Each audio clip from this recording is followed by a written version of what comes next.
कोई तो है जिसने बेहोशी की हालत में मेरे साथ गंदा काम किया है। स्वर्ग का सुख दे सकती हूँ मैं आपको, वो भी खुली आंखों से। आश्रम सीजन 1 ने रिलीज होते ही कई सारे रिकॉर्ड्स तोड़े थे, तो वहीं अब सीजन 2 ने भी सीरीज में इंटीमेट और बोल्ड सीन्स के कई रिकॉर्ड तोड़ दिए हैं। सीजन 2 के हर एपिसोड में बाबा और बबीता के बीच इंटीमेट सीन्स दिखाए गए हैं, तो वहीं बाबा अपनी हवस का शिकार पम्मी को भी बना लेता है, जिसके बाद काफी कुछ बदल जाता है। बात करें सीरीज में बबीता और बाबा के इंटीमेट सीन की, तो बाबा और बबीता के किसिंग और बोल्ड सीन्स की चर्चा आजकल सब जगह है। दोनों ही कलाकारों ने सीरीज में बोल्डनेस के सारे रिकॉर्ड तोड़ दिए हैं। साल 2013 में बंगाली फिल्म मिशोर रहस्य से अपने करियर की शुरुआत करने वाली एक्ट्रेस त्रिधा चौधरी ने कुछ टीवी सीरियल्स करने के बाद वेब सीरीज की ओर रुख कर लिया। त्रिधा ने स्पॉटलाइट और चार्जशीट जैसी वेब सीरीज से अपने बोल्ड किरदार से भी खूब ज्यादा लाइमलाइट बटोरी, और अब त्रिधा चौधरी ने प्रकाश झा द्वारा निर्देशित वेब सीरीज आश्रम के सीजन 2 में बॉबी देओल उर्फ काशीराम बाबा निराला के साथ हॉट सीन्स और बेड सीन्स देकर इंटरनेट पर सनसनी मचा दी है।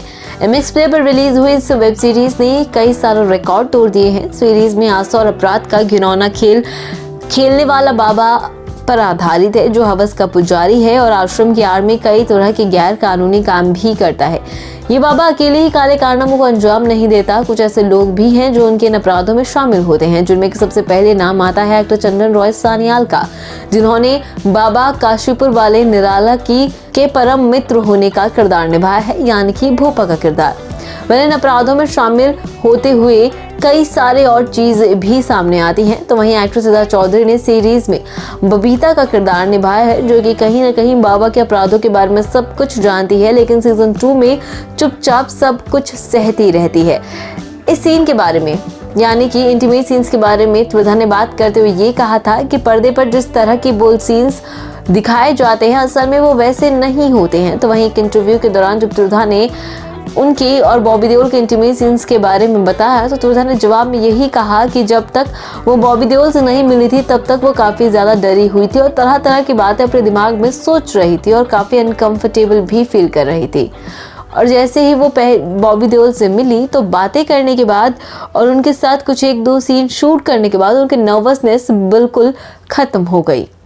त्रिधा ने कहा कि सीरीज में बॉबी देओल के साथ पहला ही सीन उनका बेड सीन रहा था, जिसे लेकर वो काफी नर्वस थी, लेकिन जब उन्होंने बॉबी देओल के साथ बेड सीन शूट किए तब उनके सारी नर्वसनेस दूर हो गई। त्रिधा ने बताया कि बॉबी देओल ने उनका जरा भी फायदा नहीं उठाया, साथ ही त्रिधा को काफी कंफर्टेबल भी फील करवाया। त्रिधा ने यह भी कहा कि उन्हें बॉबी देओल के साथ काम करने में पहले अनकंफर्टेबल महसूस हो रहा था, लेकिन बाद में उन्होंने सभी के सभी सीन्स काफी आसानी से दे दिए और प्रकाश झा को भी दोनों की केमिस्ट्री काफी ज्यादा अच्छी लगी। तो वहीं बॉबी देओल ने भी अपने इंटीमेट सीन के बारे में यही कहा कि त्रिधा एक बेहतरीन एक्ट्रेस है और उन्होंने अपने किरदार को काफी अच्छे से जस्टिफाई किया है।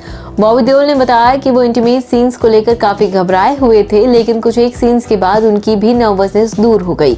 आपको बता दें कि इस वेब सीरीज में त्रिधा चौधरी ने बबीता का किरदार निभाया है, जो कि एक्टर तुषार पांडे यानी कि सत्य की पत्नी का किरदार निभाते हुए भी नजर आती हैं।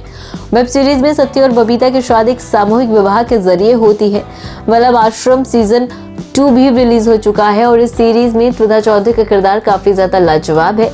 सीजन 2 में त्रिधा ने काफी बोल्ड और इंटीमेट सीन्स दिए हैं। तो दोस्तों, आश्रम वेब सीरीज के सीजन 1 ने तो खूब ज्यादा सुर्खियां बटोर ली हैं। तो वहीं बॉलीवुड के एक्शन हीरो कहे जाने वाले एक्टर बॉबी देओल भी त्रिधा चौधरी के साथ इंटीमेट सीन्स देने को लेकर काफी डरे हुए थे। तो वहीं इस बारे में आपकी क्या राय है कि आपको भी लगता है कि सीजन 2 में त्रिधा चौधरी और बॉबी देओल के इंटीमेट सीन्स ने सभी रिकॉर्ड तोड़ दिए या फिर नहीं? और साथ ही आपको दोनों की केमिस्ट्री कैसी लगी हमें कमेंट करके जरूर बताएं। अगर आपको हमारी वीडियो पसंद आई तो आप इसे लाइक कीजिए, शेयर कीजिए। साथ ही वेब सीरीज आश्रम से जुड़ी ऐसी चटपटी और मसालेदार खबरें जानने के लिए हमारे चैनल को सब्सक्राइब करना बिल्कुल ना भूलें।